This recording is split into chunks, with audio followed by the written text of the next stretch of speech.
Sa video nito, si Dylan Mikagami ay isang mahusay na mandirigma. Siya ay may estratehiya at mahusay na nasusuri ang kanyang mga kalaban. Siya ang nag-iisang nabubuhay na master ng Yomongen na teknik na espada, isang napakalakas na estilo na ginagamit kasabay ang kanyang elemental na sandata, ang espada ng tubig na tinatawag na Ensui. Sa normal nitong anyo, ito ay mukhang isang maliit na hilt ng espada, ngunit kapag isnawsaw sa tubig, ito ay sumisipsip ng tubig at tumalaki upang mag-isang mahabang talim na espada.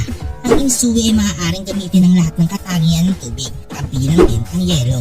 Narito ang ilang impormasyon kung gaano kalakas ang Ensui. Ang Ensui ay pangunahing nauugnay sa tubig, ay madalas na tinatawag na water sword na nagtatampok ng mga kakayahan nito na nauugnay sa elemento ng tubig. Ang Ensui ay may kakayang baguhin ang pisikal na estado nito at ang tubig na nasa loob nito. Sa dormant form nito, ito ay isang hilt na may yas. Pag inactivate ang tubig, ay dumadaloy mula sa hilt at nagiging solidong talim. Ang isa sa mga kakayahan ng Ensui ay ang liquid transformation. Isa sa mga pangunahing lakas ng Ensui ay ang kakayahan nitong magpalit-palit sa pagitan ng likido at solidong estado. Ito ay nagbibigay ng labis na versatility sa labanan na nagpapahintulot kay Mikagami na mag-adapt ng kanyang estilo ng pakikipaglaban. Pangalawa, ang shape manipulation. Ang tubig na bumubuo sa talim ng Ensui ay maaaring baguhin sa iba't ibang anyo. Ang kakayahan nito ay nagbibigay kay Mikagami na kayang lumika ng iba't ibang forma tulad ng whips, shields, at maging mga projectiles na nag-aalok ng malawak na hanay ng opsyon para sa opensa at depensa. Pangatlo, ang freezing capability. Maaaring i-freeze ni Mikagami ang tubig sa Ensui upang makagawa ng matigas at matalim na espada. Ang frozen state na ito ay nagpapalakas ng kakayahan ng espada na magkat at tumibay na ginagawang posible na maghiwa ng matitibay na materyales. At ang pang-apat, ang water control. Higit pa sa talim, maaaring kontrolin ni Mikagami ang tubig sa kanyang paligid sa ilang antas. Ito ang nagpapahintulot sa kanya na pahabain ng kanyang mga atake at kontrolin ang battlefield sa pamamagitan ng pagmamanipula ng mga pinagmulan ng tubig. Ang mga aplikasyon sa labanan nito ay ang versatility sa labanan. Kaya magpalit-palit sa pagitan ng solid at liquidong estado ay nagpapahintulot kay Mikagami na guluhin at ma-outmaneuver ang mga kalaban. Maaari siyang lumika ng mga hindi inaasahang atake o depensa sa mabilisang pagbabago ng anyo ng Ensui. Pangalawa, ang enhanced defense. Sa pamamagitan ng pagbuo ng mga water barriers o shields, maaaring harangin o ipagtanggol ni Mikagami ang mga atake. Ang freezing capability ay maaari ring lumikha ng mas matibay na struktura para sa espada. Pangatlo, ang precision attacks.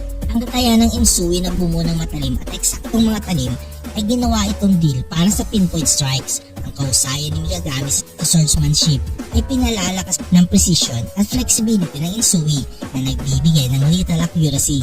At ang pang-apat, ang aerial combat. Maaaring gamitin ni Mikagami ang pagmamanipula ng tubig upang umatake mula sa iba't ibang anggulo. Kasama na ang mga mula sa itaas o ibaba na nagdaragdag ng 3-dimensional na aspeto sa kanyang estilo ng pakikipaglaban. Ang mga pagpapahusay mula sa kakayahan ni Mikagami. Una, ang swordsmanship. Si Mikagami ay isang mahusay na swordsman at ang kanyang mastery sa Ensui ay nagpapaaris sa kanyang teknika. Ang kanyang kakayahan na gamitin ang espada ng epektibo ay napakalakas sa inherent strengths na sandata. Pangalawa, ang strategic use. Ang talino at taktikal na pag-iisip ni Mikagami ay nagpapaintulot sa kanya na gamitin ang Ensui sa malikhaing strategic na paraan. Maaari niyang samantalahin ang kapaligiran at ang kahinaan ng kanyang mga kalaban sa pamamagitan ng mga planadong galaw. Ang pangatlo, ang training at karanasan. Sa paglipas ng panahon, pinino ni Mikagami ang kanyang kontrol sa Ensui. Ang kanyang karanasan sa mga laban ay nagpapahusay sa kanyang kakayahan gamitin ang Ensui sa pinakamataas na potensyal. Ito naman ang mga limitasyon at kainahan ng Ensui. Una, ang dependence sa tubig. Ang pangyarihan ng Ensui ay nakasalalay sa pagkakaroon ng tubig. Sa mga sobrang tuyong kapaligiran, maaaring mabawasan ang bisa nito. Pangalawa, ang energy drain. Ang pagpamanipula ng Ensui at paggamit ng advanced na techniques nito ay maaaring makapagpahina ng enerhiya ni Mikagami na naglilimita ng pinakamakapangyarihan nitong mga anyo at atake. Pangatlo, ang vulnerability sa freezing.